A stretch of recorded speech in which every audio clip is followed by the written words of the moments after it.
नमस्कार, good evening. खुशियों की रात चैनल पे आप सभी का स्वागत है। मैं भावना कुटौला, मदर ऑफ कृष्णा कुटौला।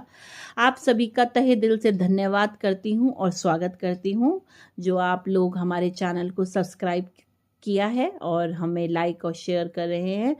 और मैं आपसे एक रिक्वेस्ट और करना चाहूँगी कि आप अधिक से अधिक मात्रा में लोगों को इसको शेयर करें, सब्सक्राइब करें और लोगों को अवेयर करें, ताकि जो है वो कोई भी बच्चा जो है वो अछूता ना रहे, समाज से जुड़ा रहे, क्योंकि समाज जो है वो व्यक्ति की पहली पाठशाला है और व्यक्ति के जीवन का बहुत अनिवार्य तत्व है, क्योंकि मनुष्य एक सामाजिक प्राणी है।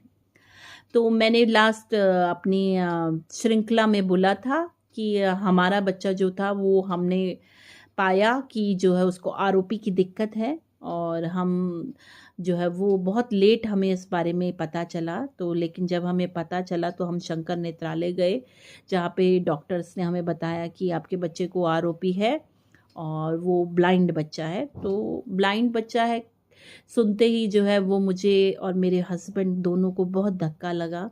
मैं बाहर आके बहुत देर तक रोती रही और मुझे लगा कि ऐसा ईश्वर ने हमारे साथ क्यों किया। उसके बाद मैंने आसपास देखा बहुत सारे बच्चे ऐसे ब्लाइंड बच्चे और बहुत से पेरेंट्स को। तो मुझे लगा कि ऐसा बच्चा अगर ईश्वर ने हमारे घर भेजा है तो कोई उद्देश्य से ही भेजा है। तो हम लोग वापस मस्कट आए और मैंने देखा कि भाई हमारी बेटी जो है वो 2-3 महीने बाद जो है वो चलने फिरने लग गई। तो मैंने अपनी बेटी को हमेशा ये कोशिश की कि वो मुझ पर कम निर्भर रहे। मुझे आज भी याद है कि मैं उसको पार्क लेके जाती थी और पार्क में मैं उसको हाथ जो है वो इनिशियली मैंने बहुत कम पकड़ा शुरू-शुरू में और मेरी कोशिश ये रहती थी कि वह स्वयं से चले और इसके लिए मैं आगे-आगे चलती और उसे पीछे-पीछे उसको चलाती और मैं साथ में कोई कविता या गाना या कोई राइम्स जो है वो गाती, ताकि मेरी बेटी मेरा आवाज़ सुन के मुझे फ़ॉलो कर सके। और मेरी बेटी वैसा करती भी थी। बहुत बार गिरती, पड़ती, लेकिन मैं उसको फिर खड़ा करती और बोलती, बेटा आपको चलना है। और अपने आप को भी बहुत स्ट्रॉन्ग करके कि नहीं आपको चलना है। और गाती हुई, गुनगुनाती हुई, ये नहीं सोचती थी कि आजू वाला क्या कह रहा है, बाजू वाला क्या कह रहा है या जो लोग वॉक कर रहे हैं वो सब क्या कह रहे हैं। क्योंकि मुझे जो है वो अपनी बेटी और अपने अ, लिए सोचना था और मैं जो हूँ अब चाहती थी कि मेरी बेटी अपने पैरों पर खुद से चले, ना कि मुझ पर निर्भर रहे। तो मुझे लगता था शुरू-शुरू में लोग मुझ पे हँस रहे हैं कि ये कैसे गाती हुई जाती है या व्हाटएवर जो भी है। लेकिन बाद में लोगों को समझ में आया, जैसे मेरी बातचीत हुई लोगों से, तो सब लोग बहुत समझे उस चीज़ को कि बहुत अच्छी बात है, आप इतनी मेहनत कर रही हो और आप बिना झिझक मतलब बिना घबराए, बिना ये सोचे कि लोग क्या कहेंगे, आप अपना कार्य कर रही हैं। और क्योंकि मैं एक माँ हूँ, तो सबसे पहले जो है वो मेरे लिए मेरा बच्चा है और आप पहले अपने आप को समझाते हैं, तब आप समाज को समझा सकते हैं। तो इसीलिए इस दिशा में मैंने बहुत लंबे समय कार्य किया और वॉकिंग पे मैं उसको आज तक लेके जाती हूँ। मैं नहीं ले जाती तो मेरे हस्बैंड ले जाते हैं, हस्बैंड नहीं जाते तो मेरी छोटी बेटी ले जाती है। लेकिन वॉकिंग का सिलसिला जो है वो आज तक जो है वो जारी है और हमारा प्रयास यही रहता है कि हम उसका कम जो है उसको अपने ऊपर निर्भर बनाएँ। हम चाहते हैं कि वो हाथ छोड़कर चले और हमेशा ही जो है वो आत्मनिर्भर बनकर चले। उसके बाद जब 3-4 महीने, 6 महीने बीत गए तो हम दोबारा से शंकर नेत्रालय गए और मैंने डॉक्टर्स को बोला, डॉक्टर मेरी बेटी ब्लाइंड नहीं है, वो चल सकती है। तो डॉक्टर ने बड़ी मासूमियत से मेरी तरफ देखा और बोला, मैडम आपकी बेटी को आरओपी है और इसका जो है वो हमारी मेडिकल हिसाब से वो ब्लाइंड बच्चा ही है, लेकिन इसको मे बी कुछ फंक्शनल विज़न हो सकता है, बहुत थोड़ा विज़न जिसमें वो बहुत थोड़ा देख पा रही है। लेकिन आपको ये करना है कि इसका जितना विज़न है वो हमेशा बना रहे, इसके लिए आपने जो है उसके जितने बचे हुए विज़न है उस पर कार्य करना है। आप ये नहीं है कि उसके बचे हुए विज़न को मतलब आप अर्थहीन कर दो, आप उसको अपने ऊपर निर्भर कम बनाएं।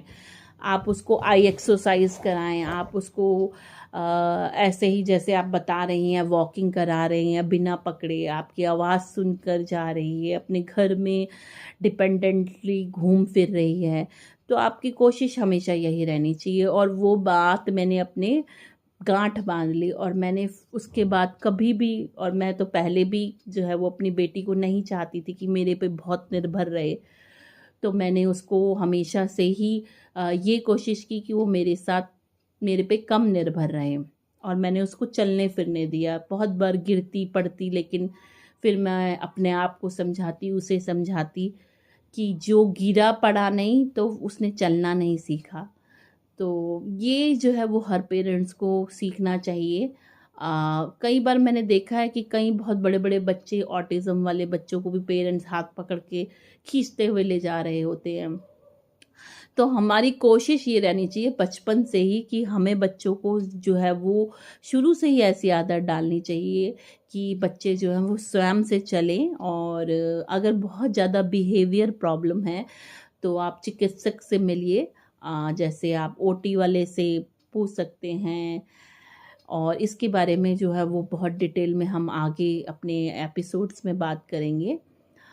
तो जब मैं वापस आई तो फिर मैंने इस दिशा पर कार्य किया कि मेरी बेटी जो है वो हमेशा से ही जो है वो आत्मनिर्भर बने। इसी दिशा में मैंने उसको टॉयलेट ट्रेनिंग दी, और इसी दिशा में मैंने उसको हाथ से खाना पकड़कर खाने के लिए भी, पहले मैं क्या करती थी उसको खाना देती थी प्लेट में, और स्पून स्पून में आधे तक लेके जाती थी उसकी, और फिर उसको सपोर्ट देती थी अपना फिज़िकल टच करके।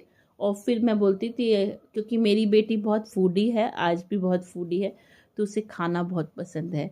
तो मैं ये कहूँगी जो चीज़ आपके बच्चे को पसंद है आप उसे रिइंफोर्समेंट के तौर पर आप उसको जो मोटिवेट कर सकते हो।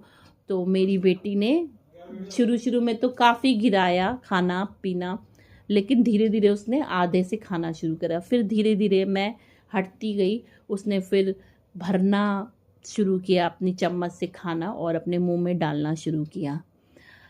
तो ये सब जो है बहुत सारे ऐसी जो यात्रा है, मैंने कठिन चुनौतियां, और हमें लगता है ये सुनने में इजी, लेकिन एक एक आप समझ सकते हैं जिनके बच्चे हैं या आप आसपास देखते हैं तो बहुत चुनौतीपूर्ण होता है कोई भी चीज़ सिखाना। कई बार उसमें बहुत महीनों लग जाते हैं, कई बार बहुत साल लग जाते हैं।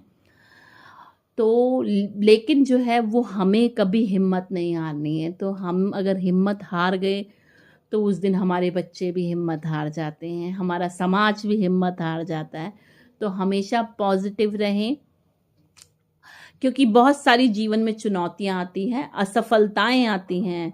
और बहुत सुंदर लाइन्स याद आ रही हैं मुझे, और जो मेरा आज का विचार भी होगा, असफलता एक चुनौती है, उसे स्वीकार करो, क्या कमी रह गई देखो और विचार करो। जब तक न सफल हो तुम, नींद चैन का त्याग करो तुम, संघर्ष का मैदान कर यूं छोड़ कर भागो नहीं। कुछ किए बिना ही जय जयकार नहीं होती, कोशिश करने वालों की कभी हार नहीं होती। तो इसी विचार के साथ कि अपनी चुनौतियों को, अपनी असफलताओं को स्वीकार करें और कार्य करें कि क्या कमी रह गई देखें और विचार करें। और इसी के साथ please like and subscribe to our channel खुशियों की राह। बहुत बहुत धन्यवाद। शुभ रात्रि।